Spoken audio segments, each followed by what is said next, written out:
বাংলাদেশের জাতীয় সঙ্গীতে বাংলাদেশ শব্দ নাই কেন? এই জাতীয় সঙ্গীতে 1971 সালের কোনো যুদ্ধের বর্ণনা আছে? 7 জন বীরশ্রেষ্ঠ থেকে শুরু করে শহীদ বুদ্ধিজীবীদের কোনো কথা আছে? একটা দেশ পরিচালনার জন্য দরকার একতা, ঐক্য, শক্তি। এই জাতীয় সঙ্গীতের কোন লাইন একতা, ঐক্য ও শক্তিকে উজ্জীবিত করে? বাংলাদেশ স্বাধীন হয়েছে, বাংলাদেশ নামক ভূখণ্ড আমরা পেয়েছি 1971 সালে, অথচ এই সঙ্গীত রচনা করা হয়েছিল 1905 সালে। 66 বছর আগের সঙ্গীত কিভাবে বাংলাদেশের জাতীয় সঙ্গীত হয়? 1905 সালে দুই বাংলাকে এক করার জন্য, অর্থাৎ বাংলাদেশ এবং পশ্চিমবঙ্গকে একত্র করার জন্য এই জাতীয় সঙ্গীত রচনা করা হয়েছিল। সেই সঙ্গীত কিভাবে বাংলাদেশের জাতীয় সঙ্গীত হয়?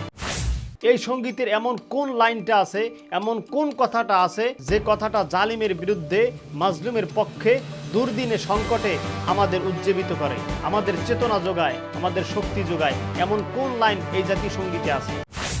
এই জাতীয় সঙ্গীতের অনেকগুলো লাইন আছে যেগুলো আল্লাহ তাআলার প্রশংসা না করে তার সৃষ্টির প্রশংসা করা হয়েছে। আল্লাহর কদমে সেজদা না করে, আল্লাহর ভক্তি শ্রদ্ধা না করে তার সৃষ্টির প্রতি ভক্তি শ্রদ্ধার কথা বলা হয়েছে, যা হিন্দুদের পুজোর সাথে সামঞ্জস্যপূর্ণ, অথচ সেটা 90% মুসলমানের দেশ।